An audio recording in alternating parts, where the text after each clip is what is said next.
5. Le service de la mission des laïcs. Les laïcs sont, comme le suggère l'étymologie de ce mot, le peuple de Dieu. De par leur baptême, ils sont établis disciples missionnaires. Ils doivent par le fait même annoncer l'évangile partout où ils sont. L'Église sait compter sur l'apostolat des laïcs, c'est-à-dire sur le fait que chaque laïc est un apôtre envoyé dans le monde, dans son milieu professionnel, dans son quartier, dans son milieu familial, pour y répandre le bon parfum de l'Évangile. Je n'envoie donc pas les laïcs vendre des miracles et des guérisons avec à l'affiche des pancartes publicitaires qui suivent la mode, mais qui sont en parfaite contradiction avec la pensée et la logique du Seigneur Jésus-Christ. Je ne vois donc pas les laïcs organiser la perception des taxes ou d'impôts auprès d'autres laïcs. Laïcs, soyez missionnaires dans vos différents lieux et dans vos différents milieux, encadrés par vos pasteurs, les prêtres. 6. Le service de la mission et l'apostolat des laïcs. L'apostolat des laïcs, comme structure, est le cadre général de l'exercice de la mission des laïcs. Elle regroupe toutes les associations et groupes qui, d'une manière ou d'une autre, se sentent appelés à vivre leur mission comme des laïcs selon un charisme particulier et une vocation particulière. Accompagnés et encadrés par les clercs, ceux-ci doivent vivre leur apostolat en respectant leur état de vie, sans mimer le sacerdoce. Il est donc important que la disponibilité et la présence des pasteurs organisent autour de l'apostolat des laïcs une aumônerie efficace qui aide les laïcs à vivre à fond leur militantisme au service de la mission d'évangélisation. Le service de la mission vers les périphéries. Vous savez ce que c'est. 8. Le service de la mission auprès des plus vulnérables, auprès des malades. Les plus vulnérables sont la prunelle des yeux de notre Seigneur Jésus-Christ et doivent être donc la prunelle de nos yeux de pasteurs, de missionnaires. Ouvrons nos cœurs de missionnaires et de pasteurs aux plus vulnérables, les pauvres, les malades, les mineurs, les pécheurs doivent être la prunelle de nos yeux et bénéficier du plus grand soin de notre mission et de notre pastoral. Ils doivent être les destinataires de notre mission et pastorale bien organisée. À cet effet, des activités seront organisées et programmées pour eux et avec eux, pour qu'ils soient à la fois destinataires et protagonistes de la mission. Nos paroisses seront aussi le lieu de la prière pour les malades, prévu dans la liturgie de l'Église, dans le missionnaire, dans le missel de l'Église. Les malades ont droit à nos prières et à nos soins. La prière pour les malades doit être vécue de manière catholique, sans vouloir forcer la main de Dieu par aucune acrobatie spirituelle. L'Église n'est pas le lieu de démonstration acrobatique où s'étalent des transes dignes de nos danseuses de fétiche. Prions pour les malades conformément aux indications liturgiques prévues dans les mystères et rituels. Ne laissons rien à l'improvisation. Allons visiter les malades grabataires, oubliés dans les cases et les hôpitaux. Mettons à contribution les CEB pour une pastorale organisée en direction de ceux qui sont souvent oubliés. 11.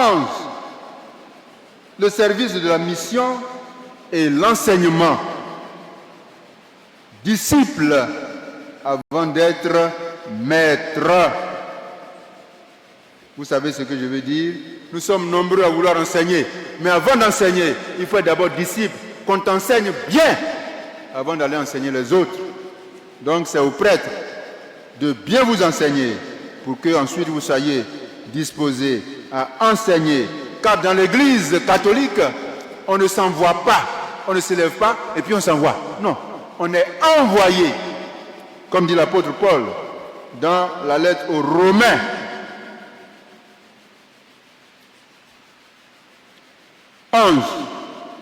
Le service de la mission et la formation doctrinale et l'apostolat des laïcs. Je vais lire ça. Les oreilles des disciples ont besoin d'entendre la vérité de la foi de la part des docteurs qui enseignent au nom des pasteurs et en parfaite communion avec eux. Je voudrais donc inviter instamment les pasteurs sur toutes les paroisses à tout mettre en œuvre pour qu'une formation doctrinale et biblique soit assurée de manière naturelle, habituelle, que nos enfants, nos jeunes et nos adultes aient l'occasion d'entrer dans une connaissance élémentaire des vérités de leur foi. Recherchons et trouvons des méthodes adaptées pour leur permettre de connaître Jésus-Christ, dont la connaissance passe par la connaissance des Écritures. En effet, ignorer les Écritures, c'est ignorer le Christ. Avait dit Saint Jérôme que chaque paroisse est une cellule de lecture, de méditation des Écritures, ou tout au moins une plage pour introduire les fidèles dans la compréhension des Écritures. Que les occasions de prière soient des lieux d'initiation à la fréquentation des Écritures. Intégrons une vraie pastorale biblique à une formation doctrinale pour aider les fidèles à savoir en qui ils ont mis leur foi et à se prémunir des vendeurs et trafiquants des Écritures qui édulcorent le message de l'Évangile pour plaire aux hommes de notre temps, aux oreilles qui démangent et recherchent des paroles qui calment leur démangeaison. 13. Le service de la mission et les communautés nouvelles. Ça, je vais lire. Le service de la mission appelle un regard froid, mais pur, devant les communautés nouvelles. Le charisme de discernement doit s'exercer en face de la prolifération de communautés nouvelles. Sur le chemin du discipolat et de la sequela Christi, la prolifération est en elle-même suspecte. En général, la croix fait peur, la croix rebute, répugne même. Qu'il y ait une multitude à courir embrasser la croix, c'est bien, mais laisse suspecter une dissolution du message de la croix.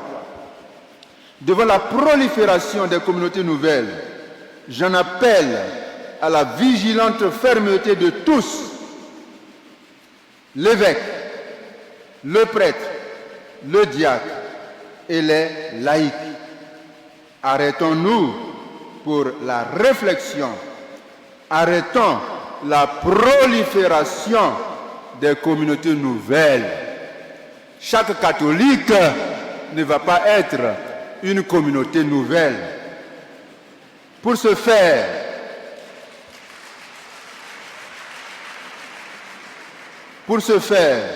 et de manière concrète, je voudrais vivement demander aux prêtres, en toutes choses, de se conformer aux indications du droit canonique, d'éviter absolument de célébrer la messe ou toute autre activité, tout autre acte liturgique en dehors des oratoires autorisés.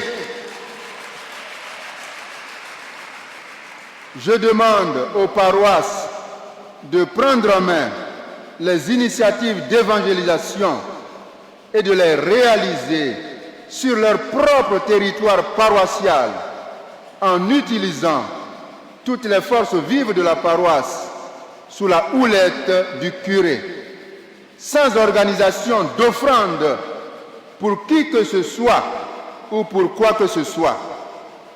Je demande aux prêtres de veiller à ce que personne ne s'affuble du titre de berger catholique et ne traîne les fidèles catholiques derrière lui sans l'accord explicitement écrit de l'évêque.